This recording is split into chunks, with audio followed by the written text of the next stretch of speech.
안녕하세요. 저는 2년 전에 7년간의 결혼 생활을 마치고 싱글로 돌아온 41살 남성입니다. 아내와 헤어지게 된 건 여러 가지 이유가 있겠지만 제가 어리석었기 때문이죠. 착하고 알뜰한 아내 말만 믿고 모든 걸 맡겼는데 결국 그것 때문에 가정이 파탄나고 말았습니다. 이혼 후에는 6살이 된 딸을 혼자서 키우고 있습니다. 아직은 어려서 아무것도 모르지만 딸이 자란 뒤에 엄마의 빈자리를 느낄까봐 그게 가장 걱정이 됩니다. 오늘은 곤히 자고 있는 딸의 얼굴을 가만히 내려보다가 엄마가 떠올라 이렇게 사연을 적어봅니다.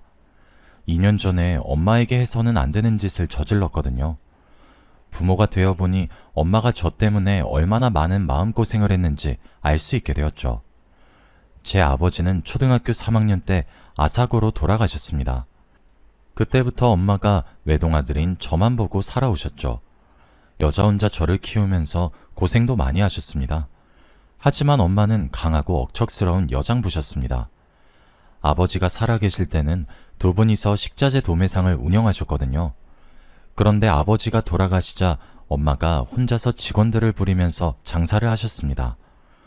엄마는 알뜰하기로는 둘째가라면 서러울 정도였습니다. 10원 한 장도 함부로 쓰지 않으셨지만 저희들보다 가난한 사람들을 보면 아낌없이 도와주셨어요. 매달 정기적으로 고아원에 후원을 하셨고 자선단체에도 기부를 하셨습니다. 제가 왜 기부를 하냐고 물어보니까 엄마가 이렇게 말씀하셨습니다. 기부는 조금이라도 여유 있으면 해야 하는 거야. 가난한 사람을 돕는 건 나라에서 하는 게 아니라 같이 살아가는 이웃들이 서로를 도와줘야 한단다. 그러면서 제게 친구가 가난해 보인다고 놀리면 안 된다고 몇 번이나 말씀하셨죠. 제가 장난으로 친구들한테 가난해서 그러냐고 놀렸다고 엄청 혼이 났었거든요. 엄마는 자식인 제겐 엄마하셨지만 이웃들에겐 한없이 인자한 분이셨어요. 가정교육에 엄격한 엄마 덕분에 저는 한 번도 삐뚤어지지 않고 학창시절을 보내게 되었습니다. 대학까지 졸업한 뒤 선배가 운영하는 벤처회사에 들어가게 되었죠. 벤처회사의 대표는 대학 시절부터 친하게 지내던 동아리 선배였습니다. 고민하지 않고 취업 대신 창업을 선택할 정도로 괴짜라서 과 동기 애들이 또라이라고 부르기도 하였습니다.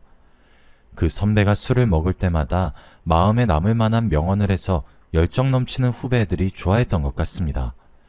선배가 했던 명언 중에 제가 기억하고 있는 명언이 한 가지 있는데요.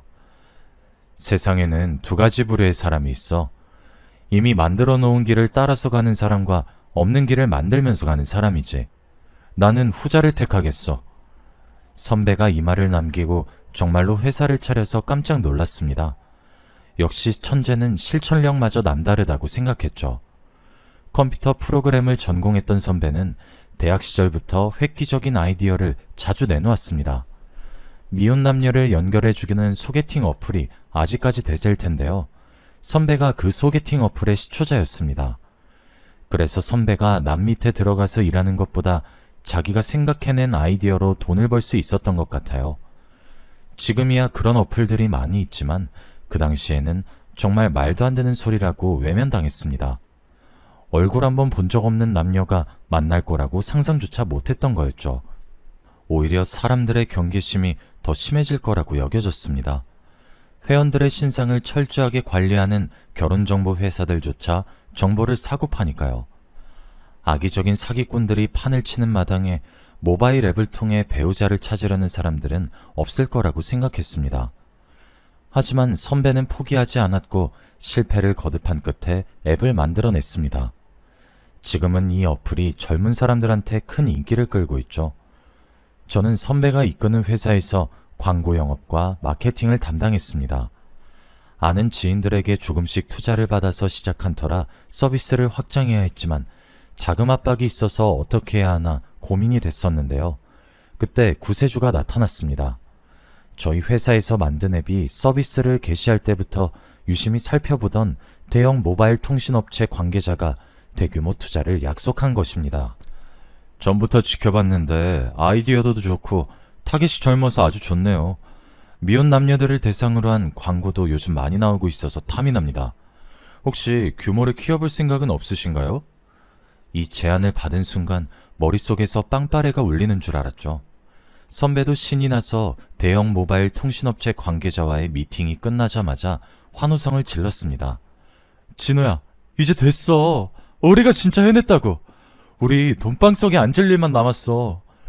이제 투자만 들어오면 다른 앱도 개발해서 우리 회사를 아주 유명한 전문 소프트웨어 개발업체로 키울 생각으로 부풀어 있었습니다. 그런데 한 달 뒤에 날벼락 같은 일이 벌어졌어요. 누군가 저희 회사 앱을 이용해서 의사를 사칭했단 겁니다. 사칭한 것도 모자라 여성들에게 사기를 치는 바람에 저희 회사가 고소를 당하고 말았죠. 나중에 밝혀진 바에 의하면 피해 여성이 20명이 넘었다고 합니다. 사기당한 금액이 30억이 넘어서 뉴스에 보도되기도 했는데요. 회사 대표인 선배도 경찰에 불려가서 조사를 받게 되었습니다. 얼마 지나지 않아서 사기범은 잡혔지만 저희 회사에 대한 악성 루머가 돌기 시작했습니다. 통신사 측에서 앱의 접속을 차단해버려서 약속했던 투자는 취소되고 말았죠. 이 계기로 회사는 얼마 버티지 못하고 문을 닫게 되었습니다. 직원들도 모두 떠나버렸는데 도대체 뭐부터 해결해야 할지 일이 손에 잡히지 않았어요.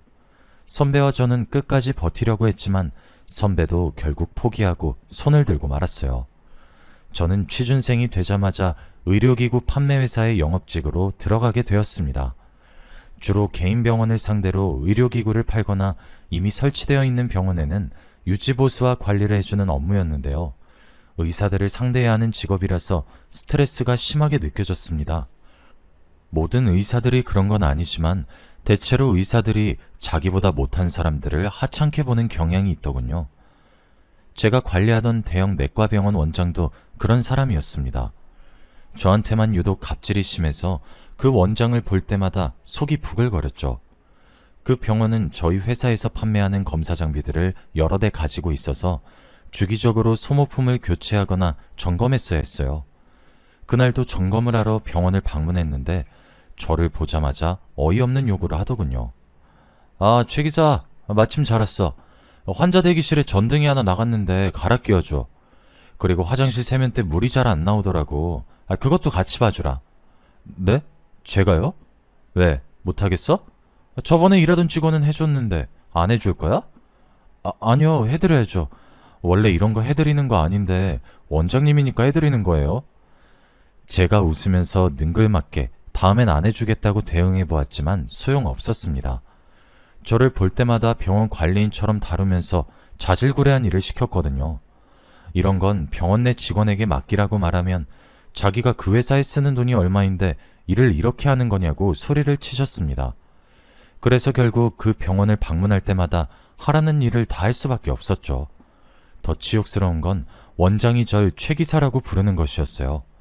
마치 자기가 고용한 하수인을 부르듯이 최기사 하는데 진짜 어이가 없더군요. 최기사가 아니라 최과장이라고 고쳐 말해주어도 끝까지 저를 수리공처럼 대했어요. 제가 듣기론 이 원장이 3층짜리 병원 건물을 자기 소유로 가지고 있다고 들었거든요. 그런데 구두쇠라서 병원 관리인도 두지 않고 청소부도 파트타임으로 두고 있다고 하더라고요. 원장은 정말 꼴도 보기 싫었지만 간호사들은 모두 천사 같았습니다. 제가 힘들어하는 걸 알고 은근히 위로해 주더라고요. 병원 안에서 무언가를 고치고 있으면 비타민 음료나 커피를 챙겨 주었습니다. 그러다가 눈이 맞은 간호사가 한 명이었는데 이름이 최서영이었습니다. 서영 씨한테 원장에게 3층짜리 병원 건물이 있고 의사 중에서 제일 구두쇠라는 말을 전해 들었거든요. 원장 몰래 서영 씨랑 뒷담을 하면서 많이 친해졌던 것 같습니다. 그날도 서영 씨랑 커피를 마시면서 뒷담을 하고 있었는데요. 저희 원장님 성격이 놀부 같아서 많이 힘드시죠? 그런 사람 많이 만나봐서 괜찮아요. 돈 있고 성공한 사람들은 원래 그런 법이죠. 성공은 무슨, 뼈 빠지게 공부해서 의사 되면 뭐해요. 돈은 쌓아뒀다가 죽을 때까지 가지고 갈 모양인가 봐요. 이번 달부터 저희들한테 화장실 청소까지 시켰다니까요. 글쎄, 청소부한테 돈 쓰는 게 너무 아깝대요.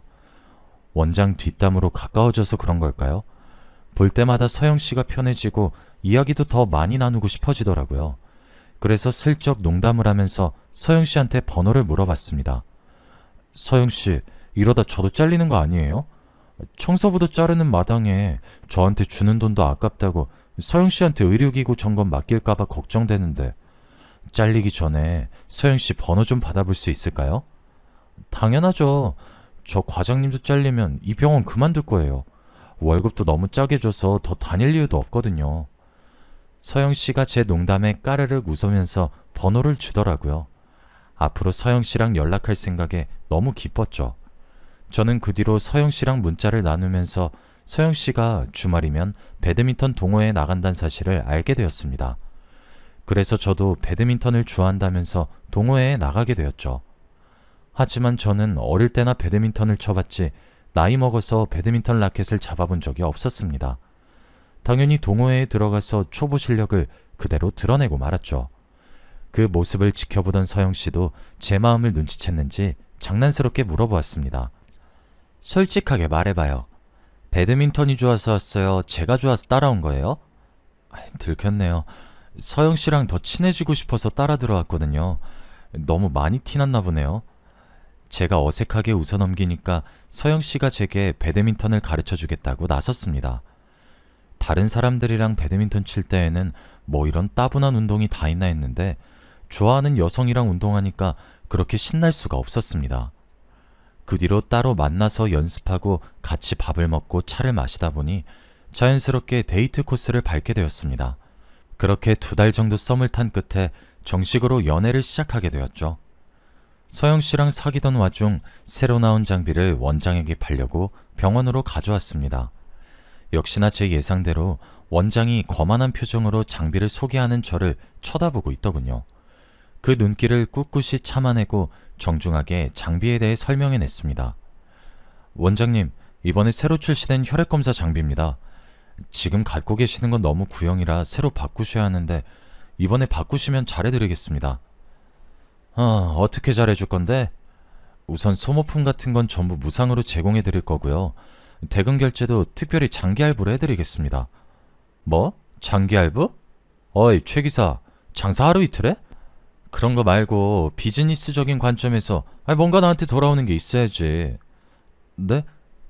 그럼 뭘 해드릴까요? 원장은 자기 의대 선후배들에게 업체를 홍보해 줄 테니 대가를 달라고 하더군요. 그런데 원장의 요구는 제가 결정할 수준이 아니었습니다. 생각보다 너무 많은 금액을 요구했거든요. 금액을 듣고 당황했지만 최대한 웃으면서 예의 바르게 거절했습니다. 네? 아이고 원장님, 그 금액은 좀 아닙니다. 다시 한 번만 생각해 주시면 안 될까요? 뭐? 투자라고 생각하고 바로 해줘야지. 바로 안 된다고 해? 이 정도도 못 해줄 거면 나가. 네가 멍청하니까 맨날 남들한테 굽신거리면서 사는 거야. 알겠어? 비즈니스맨은 거절도 못하나 봅니다. 원장은 저한테 거절당하자마자 인격적인 모욕을 주었습니다. 게다가 서영씨 앞에서 그 꼴을 당했으니 너무 기분이 안 좋았죠. 제가 터덜터덜 힘없이 회사로 돌아가니 몇 분 뒤에 부장이 저를 부르더군요. 최 과장, 땡땡병원 원장이랑 무슨 일 있었나? 최 과장 말고 다른 사람을 보내달라고 하네? 네? 담당을 바꿔달라고 하셨다고요? 원장은 금전적인 요구를 들어줄 만한 담당이 오길 바랬나 봅니다. 자존심이 상하는 일이었지만 한편으론 잘된 일이라고 생각했죠.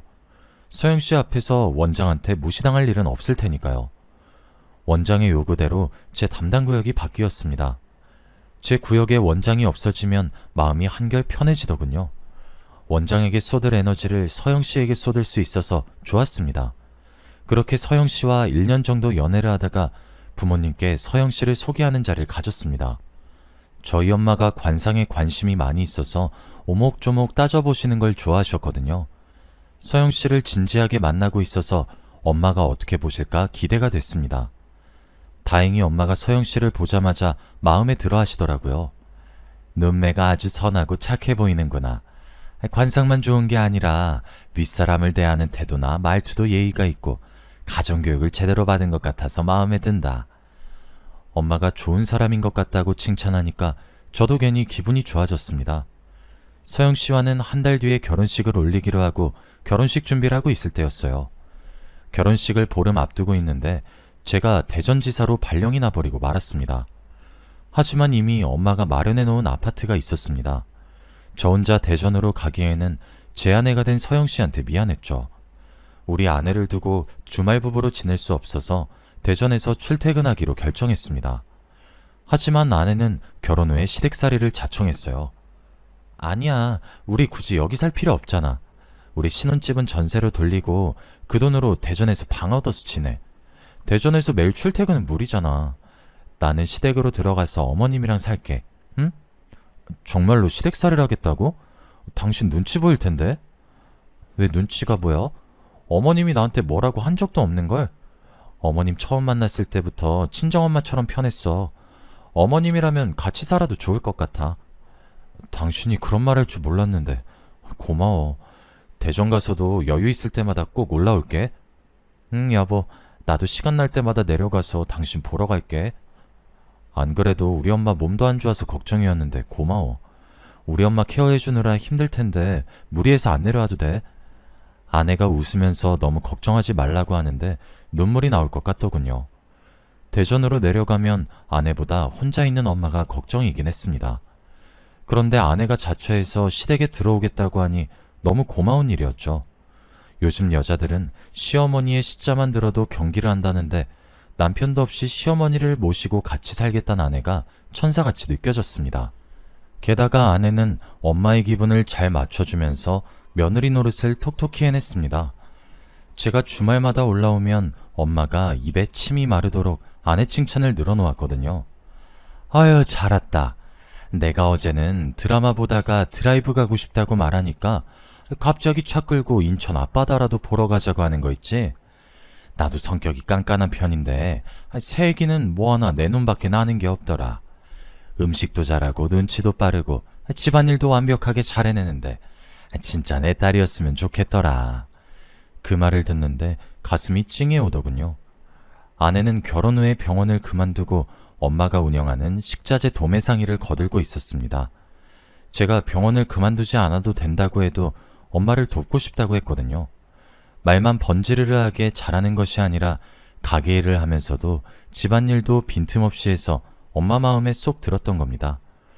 연애할 때부터 아내가 착한 건 알고 있었지만 까탈스러운 성격의 엄마까지 완전히 사로잡게 될 줄은 몰랐습니다. 하긴 그 내과병원 원장하고 3년 넘게 일한 여자였으니까요. 당연히 야무지고 똑똑할 수밖에 없겠죠. 그렇게 엄마와 아내가 고부 갈등 없이 모녀 사이처럼 잘 지내니까 마음이 놓였습니다. 저는 아무 걱정 없이 일하는 데에만 신경 쓸 수 있었죠.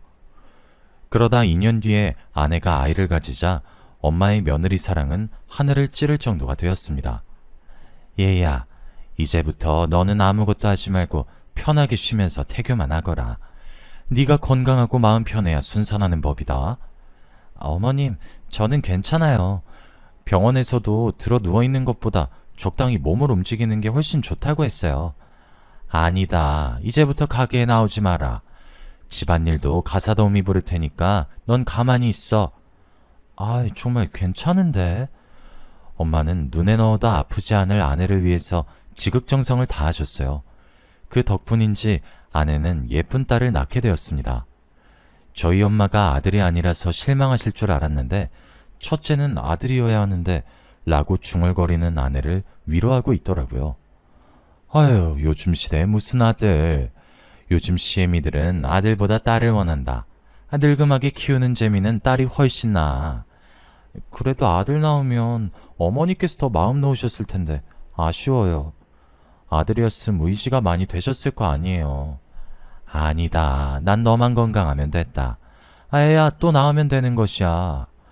엄마는 손녀를 낳아준 아내의 손을 잡고 눈물까지 글썽이셨어요. 그런데 아내를 보물처럼 아끼던 엄마가 달라지기 시작했습니다. 평소처럼 금요일 저녁에 아내와 엄마가 있을 집으로 올라왔는데요. 안방에서 아내 우는 소리가 들리길래 안방으로 가보았습니다. 그런데 그곳에서 엄마가 아내를 죽일 듯이 노려보고 있었습니다. 아내는 대역죄인처럼 무릎을 꿇고 고개를 숙이고 있었죠. 제 예상대로 울고 있는 사람은 제 아내였습니다. 어머님, 정말 잘못했어요. 한 번만 용서해 주세요. 용서? 네가 용서받을 수 있을 것 같아? 네가 양심이 있긴 하니? 엄마가 너무 차갑게 말하길래 우선 엄마와 아내를 떼어놓았습니다. 그리고 엄마에게 무슨 일이냐고 물어보았죠. 엄마, 도대체 무슨 일이야? 서영이가 무슨 짓 저질렀어? 넌 알 필요 없어. 엄마가 싸늘한 표정으로 안방에서 나가버리길래 이번엔 아내를 붙잡고 물어보았습니다. 한참을 울다가 겨우 울음을 그친 아내는 어이없는 말을 꺼내더군요. 어머님이 얼마 전부터 이상하게 화를 내셔. 내가 외출했다가 돌아오면 뭐 하다가 이제 들어왔냐고 캐물으시는데 나도 왜 그러는지 모르겠어.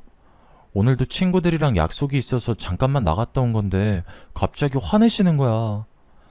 아내가 오랜만에 친구들을 만나서 수다를 떨다가 술을 마시게 되었다고 합니다. 진짜 맥주 한두 잔만 마시고 노래방에도 갔다가 집으로 돌아온 건데 엄마가 대뜸 소리부터 지르셨다고 하더군요. 너 지금이 몇 시야? 유부녀가 애는 팽개치고 어딜 싸돌아다니는 거냐? 죄송해요. 조금 늦었죠? 오랜만에 놀아서 정신이 없었나 봐요. 다음엔 더 일찍 들어올게요. 조금 늦어? 지금 밤 11시다. 11시가 조금 늦은 거야? 그리고 시애미가 말하는데 어디서 변명을 늘어놓는 거야? 아니, 저는 변명하는 게 아니라... 됐어. 앞으로 외출할 때마다 허락 맡아. 알겠어? 이런 식으로 아내의 말은 다 들어보지도 않고 바깥 외출을 허락받으라고 했다고 합니다. 우리 와이프는 신혼생활까지 포기하고 시댁살이하며 엄마를 정성껏 모셔왔는데 돌아오는 건 구박과 냉대였다고 하죠. 그 생각이 들자 갑자기 서러워져서 눈물이 나왔다고 합니다. 전 이해할 수 없었어요. 제가 아는 엄마는 아내가 친구들이랑 술을 마시고 늦게 들어왔다고 며느리를 모질게 대할 뿐이 아니었거든요. 그래서 다음날 엄마에게 물어보았습니다. 엄마, 어제 설마 집에 늦게 들어와서 그렇게 혼낸 거야? 유부녀는 집에서 애만 봐야 하는 건 아니잖아. 어쩌다 한 번씩 친구들 만나서 술도 마실 수 있는 건데 왜 그랬어? 아무것도 모르면 넌 가만히 있어. 내가 모르는 게 뭔데? 숨기지 말고 말해줘봐. 넌 몰라도 되는 일이라고. 내가 알아서 할 테니까 신경 쓰지 마. 아내 역시 똑같은 말을 했습니다. 그렇지만 신경을 안 쓸 수가 없었죠. 집안 분위기는 그야말로 시베리아 벌판처럼 싸늘해져 있었거든요. 예전이랑 다르게 엄마와 아내가 한마디도 하지 않았고 엄마가 아내를 쳐다보는 눈빛이 너무 무서웠습니다. 아내를 딸같이 생각하며 늘 미소 짓던 때가 생각나지 않을 정도로 엄마가 아내를 볼 때마다 얼굴을 찡그렸고 조금만 잘못해도 소리를 지르셨습니다. 저는 둘 사이에 끼어서 이유도 모르고 미칠 지경이었죠. 그런데 몇 달 뒤에 뜻밖의 일이 생겼습니다. 엄마 위에서 종양이 발견됐다는 것이었어요. 조직검사 결과 악성 종양이라 그냥 놔두면 암으로 변할 수 있다고 위의 일부를 잘라내야 했습니다. 얼른 휴가를 내고 엄마와 같이 병원에 가보니 의사 선생님도 이를 발견한 게 천만다행이라고 하셨죠. 조기에 발견해서 다행입니다. 위를 조금 잘라내긴 해야 하지만 나중에 생활하시는데 큰 불편함은 없으실 거예요. 엄마랑 저는 위를 얼만큼 잘라내야 되냐, 잘라내도 잘 먹을 수 있냐, 별 걱정을 다 했지만 의사는 웃으면서 안심하라고 했습니다. 다행히 수술이 잘 끝났고 엄마는 한 달에 한 번씩 병원을 다니는 것 외에는 큰 움직임이 있어서는 안 됐습니다. 그래서 운영하던 도매상도 믿을 만한 지인에게 맡겨버렸죠. 수술을 하고 회복 중인 환자여서 그런지 엄마는 전보다 아내에게 신경질적으로 대했습니다. 사소한 일에도 화를 내는 건 기본이었고 쌍욕을 하는 일도 빈번했습니다. 그때마다 아내가 고개를 숙이고 눈물을 흘리자 보다 못한 제가 나서서 엄마에게 따지게 되었습니다. 엄마, 왜 자꾸 그러는데? 왜 며느리를 못 잡아먹어서 안달이냐고. 전혀는 욕먹어도 싸. 그리고 넌 가만히 있으라니까. 넌 아무것도 모르면서 왜 제 편 드는 거니? 엄마가 이번에도 아내를 몰아세우면서 왜 그러는지 이유는 말해주지 않았습니다. 엄마와 아내의 사이는 벌어질 대로 벌어졌는데 그 이유를 알려주지 않으니 가슴만 답답해졌죠. 하지만 저도 그 이유를 알게 되었습니다. 제가 엄마의 비밀을 알게 된 날은 엄마의 생신날이었습니다. 아내가 엄마를 위해서 미역국을 끓이고 상다리가 부러질 정도로 거하게 생신상을 차린 날이었죠. 아내가 엄마를 상석에 앉힌 뒤 수저까지 예쁘게 세팅해주며 말하였습니다. 어머님, 차린 건 없지만 많이 드시고 어서 건강 회복하세요. 엄마 표정이 안 좋길래 제가 엄마보다 더 좋아하면서 아내의 상차림을 칭찬하기 시작했습니다. 이야, 당신 이 많은 걸 언제 준비했어? 정말 수고했어. 우리 서영이가 엄마 위해서 만든 거래. 한번 먹어봐. 당연히 엄마도 아내의 정성에 감격하거나 그동안 폭력적으로 군 걸 미안해할 줄 알았는데 안 그러더군요. 화를 참느라 거칠게 숨을 내쉬더니 갑자기 아내에게 밥그릇을 집어던지셨습니다. 이런 발칙한 것! 이젠 하다하다 나를 죽이려고 드는 거냐? 이 쳐죽일 년아! 엄마는 소리를 지르면서 아내 머리채를 잡길래 서둘러 엄마 손을 떼어놓았습니다. 엄마 왜 그래? 서영이 다쳐! 제가 아내를 감싸자 엄마가 생신상을 엎어버리면서 욕을 내뱉기 시작했습니다. 꼴도 보기 싫으니까 당장 나가! 아내에게 고함을 지르는 엄마는 제정신이 아닌 사람 같았습니다. 처음 보는 엄마의 모습에 겁이 나고 무서웠죠. 그래서 엄마가 잠잠해질 때까지 기다렸다가 아내와 함께 난장판이 된 집안을 치웠습니다. 바닥에 널브러진 음식을 줍다가 아내가 갑자기 눈물을 터뜨리며 제게 고백했죠. 여보, 나 더 이상 못 버티겠어. 뭐? 갑자기 무슨 소리야? 그동안 무슨 일 있었어? 그동안 당신한텐 숨기고 있었는데 이젠 말해야 되겠어. 아무래도 어머님이 치매인 것 같아. 당신도 봐서 알겠지만 작년부터 너무 달라지셨어. 아내의 말에 하늘이 무너지는 것 같은 절망감을 느꼈습니다. 누가 봐도 엄마의 행동이 이상해 보였지만 치매라고는 생각하지 못했습니다. 그런데 왜 숨겼어? 여자들 간의 문제라며. 어머님이랑 병원 가서 검사해봤거든. 그런데 치매라고 하는데 끝까지 거부하시더라고. 의사가 돌팔이 같다면서 당신한테 말하면 혀 깨물고 죽어버리겠다고 하는데 어떡해. 제가 집에 없을 때 엄마의 증상이 더 심해져서 고민이었다고 합니다.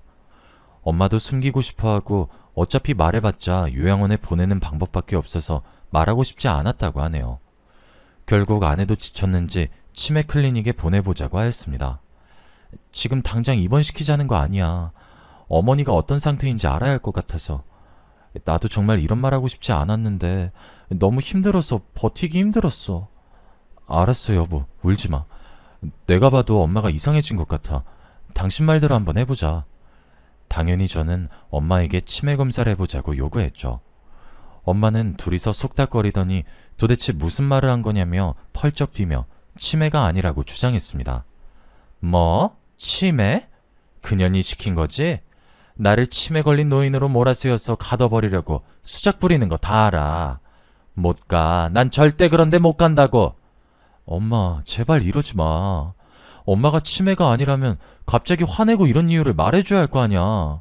며느리가 왜 싫은데? 왜 나쁜데? 그게 진호야. 아니, 네가 전현한테 속고 있는 거야. 전현이 글쎄. 엄마가 무언가 말씀하시려던 순간이었어요. 그때 갑자기 우당탕 쓰러지는 소리가 들리길래 서둘러 거실로 나가보았습니다. 아내가 그동안 쌓인 스트레스 때문인지 쓰러져 있더라고요. 쓰러지면서 서랍을 밀쳐내서 물건이 떨어지고 액자가 깨져 있었습니다. 여보, 괜찮아? 지금 왜 이러는데? 제가 얼른 아내를 흔들어 깨워보았지만 일어나지 못했습니다. 그래서 얼른 119에 전화를 걸었죠. 그런데 엄마는 쓰러진 아내에게 엄살이다, 연기하는 거다 폭언을 내뱉고 있었습니다. 아내에게 쏟아진 욕짓거리를 듣는 순간 이성의 끈이 뚝 하고 끊어지고 말았죠. 엄마, 그냥 병원 입원해. 엄마가 지금 이런 식으로 행동하면 나 엄마랑 같이 못 살아. 뭐? 진호야, 네가 천연한테 속고 있는 거야. 난 정상이야. 이러지 마. 거기 들어가면 난 죽어. 끝까지 아내를 탓하고 욕하다니 더 이상 엄마 편을 들 수 없었습니다. 그 길로 구급차에 아내를 태우고 요양원에서 온 구급차에 엄마를 태웠는데요. 엄마는 저를 붙들고 아내가 바람을 펴서 그랬다고 애원했지만 듣지 않았습니다. 저는 요양원 직원들과 같이 엄마를 구급차에 태워버렸죠. 게다가 검사 결과가 나왔단 문자를 보고 병원에 가보니 엄마가 치매라고 했습니다. 치매가 확실한가요? 다시 한번 검사해보는 건 안 되죠? 다시 할 필요도 없습니다. 원래 치매 환자들의 가장 큰 특징이 자기는 절대 치매가 아니라고 하는 거거든요. 그것만 봐도 어머님의 치매 증세가 상당히 진행된 것 같습니다. 담당 의사는 엄마에게 입원이 필요하다면서 입원과 관련된 여러 가지 서류를 보여주었습니다. 저는 그 서류들에 사인을 해주었죠. 그리고 집으로 돌아가 아내와 술 한잔하면서 진지한 대화를 나누었습니다. 여보, 그동안 고생 많았어. 난 그것도 모르고 당신 오해했잖아. 아니야, 돈 버는 당신이 더 힘들지. 우리 어머니니까 당연한 거라고 생각하고 참아왔어. 엄마 증상이 좋아지면 2주 만에 퇴원하기도 한데, 만약에 우리 엄마 퇴원하더라도 잘 부탁해. 많이 힘들면 내가 대전 사는 곳으로 엄마 모시던가 할게. 괜찮아. 괜히 사는 환경 바뀌면 어머님한테 더 안 좋을 거야.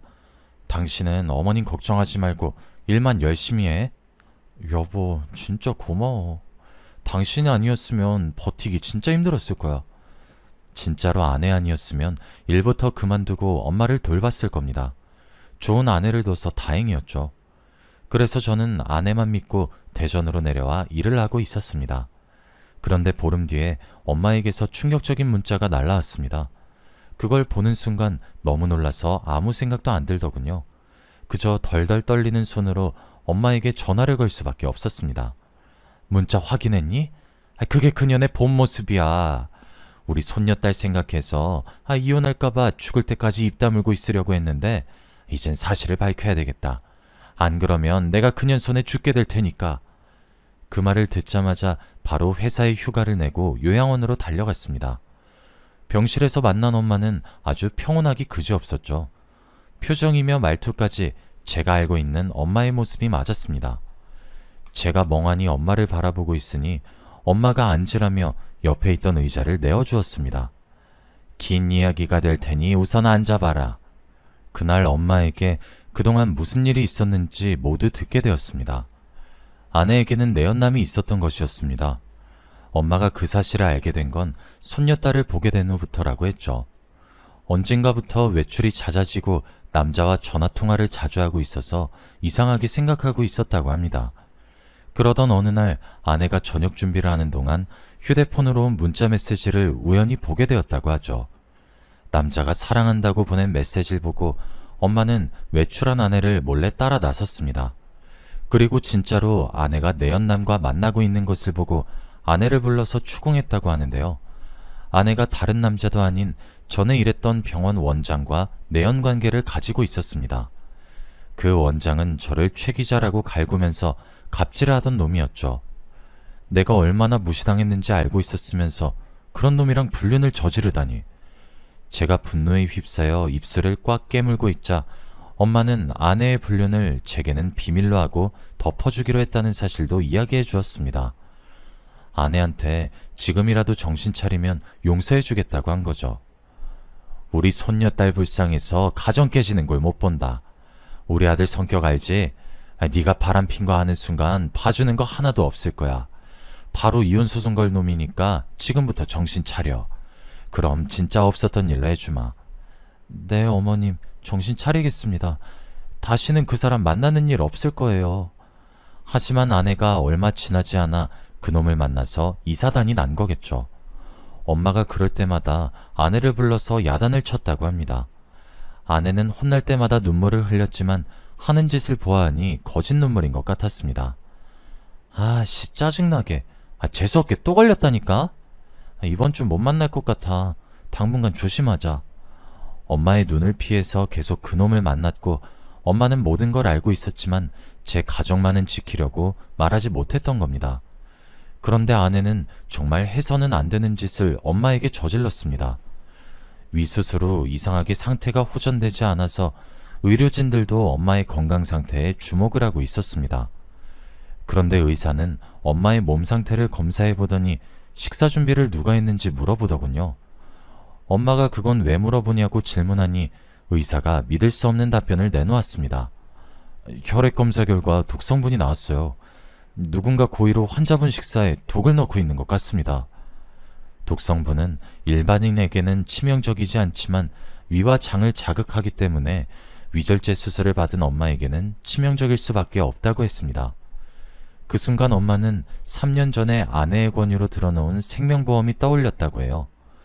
그때 엄마는 아내의 말이라면 뭐든지 믿을 때라서 두말 없이 보험을 들여놓았고 보험금 수령자도 아내로 지정해 놓았다고 합니다. 아내의 불륜이 들통나자 보험금을 노리고 엄마가 암으로 세상을 떠나길 바랐나 봅니다. 엄마는 증거를 찾으려고 아내의 휴대폰을 뒤져보았고 아내가 의사인 내연남이 준 독성분을 엄마의 식사에 넣고 있었던 사실을 알게 되었다고 해요.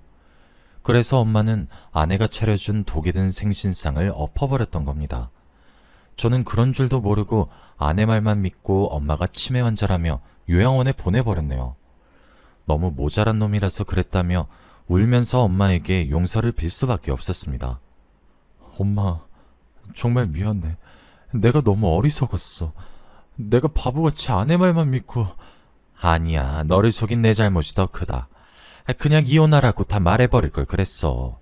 그런 쓰레기 같은 년을 뭐하러 용서하려고 했는지. 엄마랑 제가 이런 이야기를 나누고 있는데 때마침 아내가 나타나더군요. 병문안을 왔다며 도시락을 싸온 모습을 보고 아내의 뺨을 있는 힘껏 후려갈기고 말았죠. 여보, 지금 뭐하는 짓이야? 왜? 이 도시락에도 독 넣어가지고 왔니? 우리 엄마 먹이려고? 이런 쓰레기 같은 년. 네가 이런 짓을 하고도 사람이야? 사람이냐고! 제가 윽박지르자 아내가 아무 말도 못하고 벌벌 떨기만 했습니다.